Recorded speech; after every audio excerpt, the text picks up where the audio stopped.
कहते हैं कि कई सदियों से एक कहानी चलती आ रही है कि समुद्र की गहराई में एक पुराना शहर छुपा है जिसके अंदर इतना खजाना छिपा हुआ है कि इसका कोई अंत नहीं है। तो कहानी की शुरुआत होती है समुद्र के बीचों बीच एक जहाज से, जिस पर एक पायरेट्स का बेहद ही खतरनाक, लेकिन उस जहाज पर माहौल बिल्कुल अशांत है। पायरेट्स की टीम ने अपने ही कैप्टन के खिलाफ विद्रोह कर दिया है और उसकी वजह यह है कि कैप्टन उस खोए हुए शहर का राज जानता है जो गहरे समुद्र के नीचे छिपा है, मगर वो किसी भी कीमत पर उसकी जगह बताने से इनकार कर रहा था। टीम उस पर दबाव डालते हैं और उसे धमकाते हैं कि अगर उसने सच नहीं बताया तो वो उसे मौत के घाट उतार देंगे, लेकिन कैप्टन को इससे कोई फर्क नहीं पड़ता और वो एक शब्द भी नहीं कहता।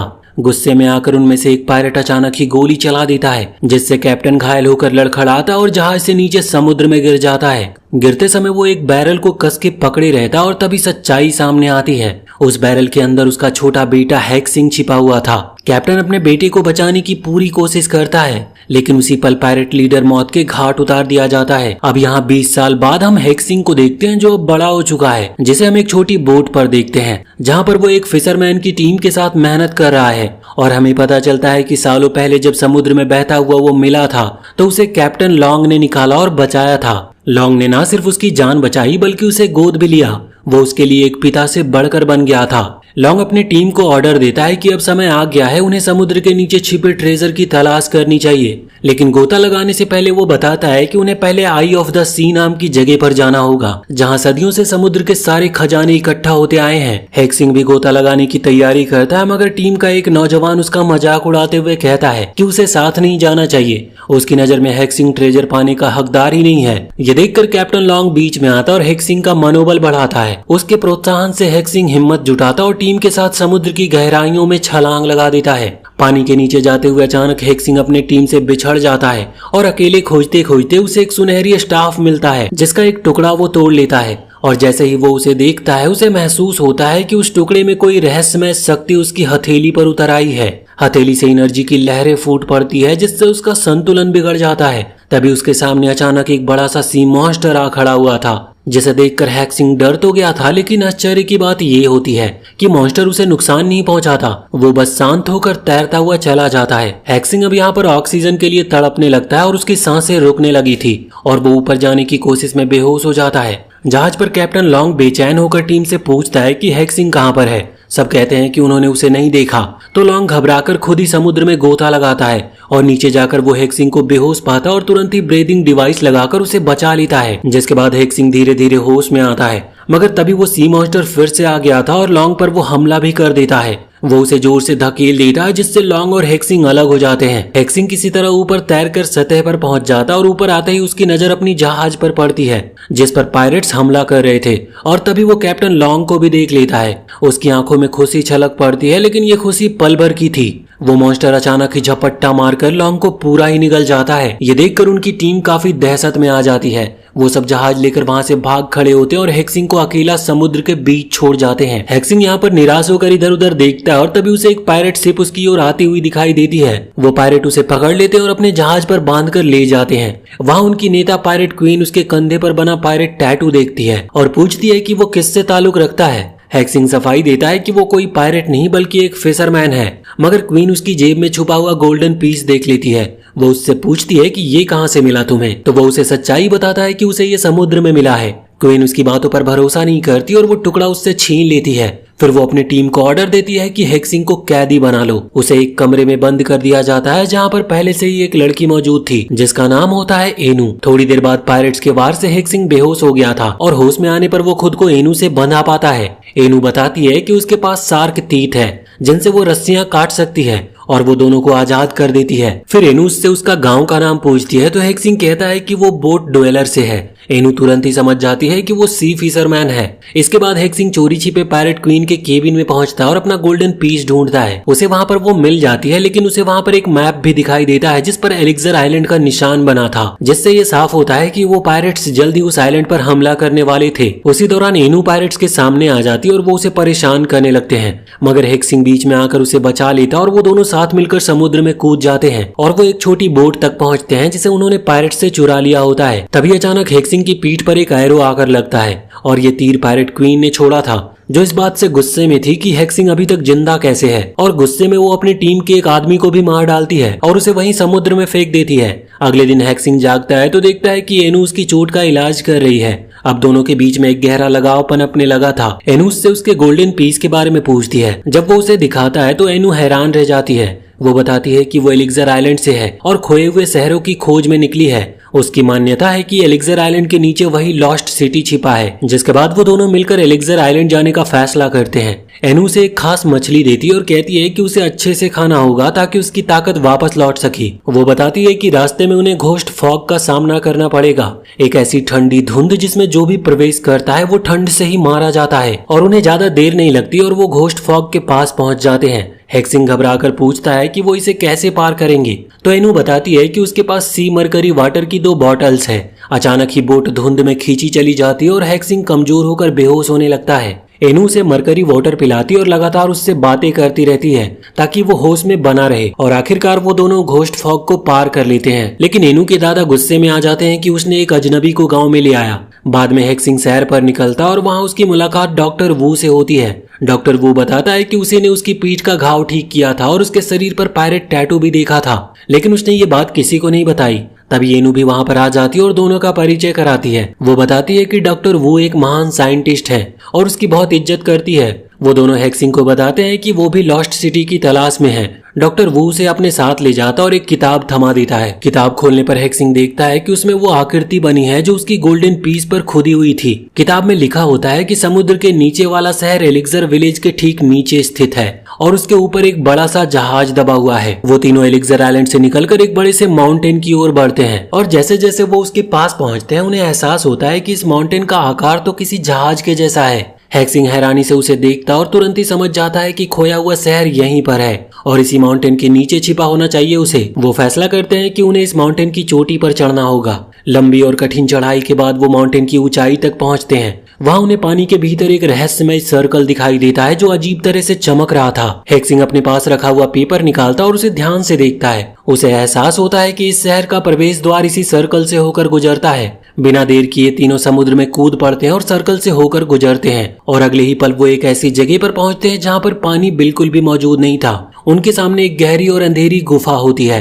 वो एक्सप्लोरेशन के लिए उसके भीतर प्रवेश करते हैं और जैसे ही हेक्सिंग केव के अंदर कदम रखता है उसे हर कोना अजीब तरह से जाना पहचाना लगने लगा था, और धीरे धीरे उसकी मेमोरी लौटती है। उसे याद आता है कि बचपन में वो अपने पिता जो पायरेट लीडर थे उसके साथ यहाँ पर आया था, मगर अचानक ही उसकी यादें टूट जाती है और वो घबराकर अपने साथियों को चेतावनी देता है कि उन्हें तुरंत ही यहाँ से भागना होगा क्योंकि पानी तेजी से उनकी ओर बढ़ रहा है। और उसके इतना कहने से पहले ही पानी सचमुच उन पर टूट पड़ता है। पानी की बाढ़ उन्हें बहाने ही वाली होती है कि तभी हेक्सिंग की हथेली से एक अद्भुत एनर्जी प्रकट होती है। उसकी हथेली से निकलती एनर्जी पूरे पानी को जमाकर आइस में बदल देती है और आखिरी समय में वो अपने साथियों की जान बचा लेता है। इसके बाद वो तेजी से भागते हैं और गलती से एक बड़े से रूम में पहुंच जाते हैं जहां जमीन पर पूरे ओशियन का नक्शा खुदा हुआ होता है। हेक्सिंग और डॉक्टर वू झुककर उस नक्शे से डस्ट साफ करते हैं।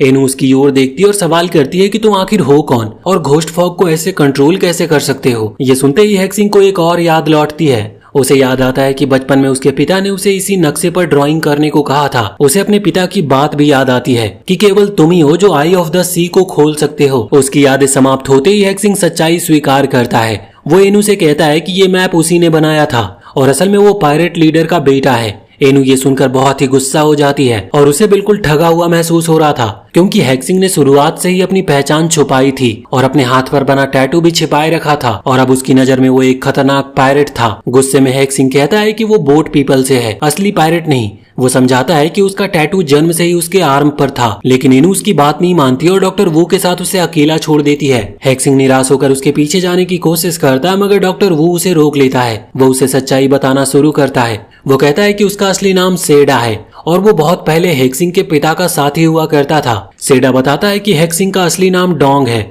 और केवल वही आई ऑफ द सी को खोल सकता है। इसका सबसे बड़ा सबूत उसके कंधे पर बना टैटू है, लेकिन हेक्सिंग उसकी बातों पर ध्यान नहीं देता और वहां से चला जाता है। वो एलिक्जर आइलैंड के किनारे पर लौटता है जहां पर उसका सामना एक बेहद ही खतरनाक सीन से होता है। उन पायरेट्स ने विलेज पर हमला कर दिया था। एनु के दादा की पहले ही हत्या हो चुकी थी और बाकी विलेजर्स की तलवारों की नोक पर धमकाया जा रहा था। वो पायरेट क्वीन जिसने पहले हेक्सिंग और एनु को कैद किया था वो भी वहां पर मौजूद थी। वो एनु से कहती है कि उनका आइलैंड तक पहुंचना संभव हुआ सिर्फ उसी की वजह से। और तभी एनु को अचानक याद आता है कि सचमुच हेक्सिंग ने ही उन्हें यहाँ तक लाया था।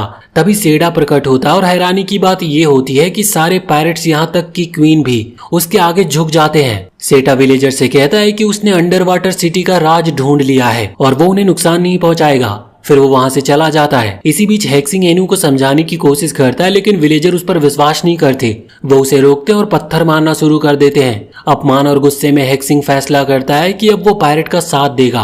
सेडा हेक्सिंग से गोल्डन पीस लेता है और बताता है कि ये कोई साधारण टुकड़ा नहीं है, बल्कि उसके पिता पायरेट लीडर की आर्मर का एक हिस्सा है।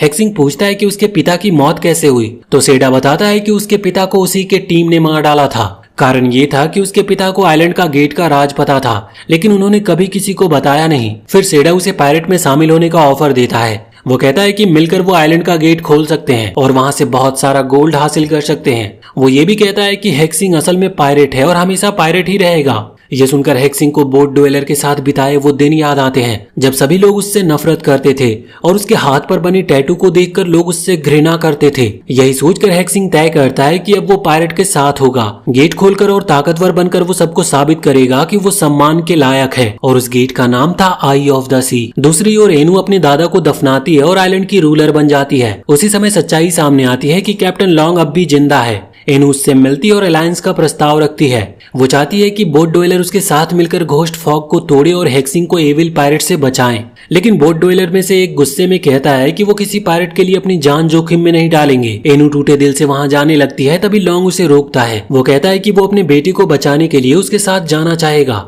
उधर हेक्सिंग पायरेट के जहाज पर सवार होकर और सिटी का गेट खोलने के लिए तैयारी कर रहा था। तभी लॉन्ग की टीम उसकी जहाज पर हमला करती है और वो हेक्सिंग को लौट चलने को कहती है, लेकिन हेक्सिंग मना कर देता है। पायरेट क्वीन हमला करती है, लेकिन हेक्सिंग बीच में आकर उसे भी रोक लेता है। अचानक एनु वहां पर सामने आती है और वो हेक्सिंग से कहती है कि उसने उसके जीवन का सारा सच जान लिया है। उसके दादा ने मरने से पहले बताया था कि हेक्सिंग के फादर पायरेट लीडर वास्तव में एक बहुत ही दयालु इंसान था जो सबकी रक्षा करना चाहता था। लेकिन हेक्सिंग उसे समझाता है कि वो अपने लोगों के साथ लौट जाए, क्योंकि अब वो उनके साथ कभी नहीं रह सकता। इसी बीच लॉन्ग अपनी टीम के साथ जहाज पर आता है और हेक्सिंग को देखकर उसकी आंखों में खुशी छलक पड़ती है। वो उसे गले लगाता और अपने साथ ले जाने की कोशिश करता है, लेकिन तभी सेडा यहाँ पर लॉन्ग को गोली मार देता है, जिससे लॉन्ग की वहीं पर मौत हो जाती है। ये देखकर हेक्सिंग टूट जाता है और उसे याद आता है कि उसके पिता की जान भी उसी सेडा ने ली थी। वहीं वो देखता है कि सेडा अब जहाज से कूदकर सिटी के गेट में प्रवेश करता है। हेक्सिंग अपने साथियों से कहता है कि वो लॉन्ग के शरीर को ले जाए और आगे वो खुद ही संभालेगा।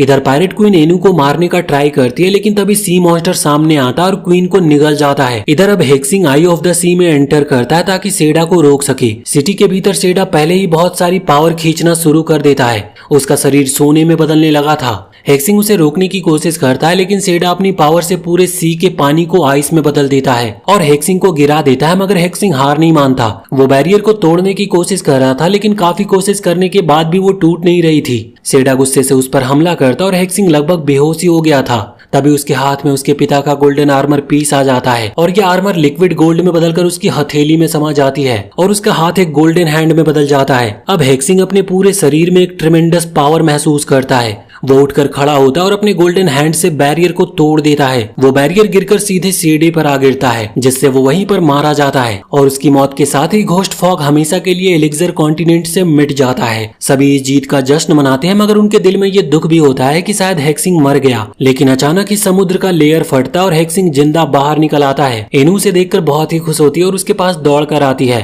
दोनों अब ये तय करते हैं कि भविष्य चाहे जैसा भी हो वो साथ साथ रहेंगे। और इसी के साथ ये मूवी यहीं पर खत्म होती है। तो वीडियो अगर पसंद आई हो तो चैनल को सब्सक्राइब करके बेल आइकन जरूर दबा लें और कमेंट सेक्शन में हमें जरूर बताएं कि आपको ये कहानी कैसी लगी।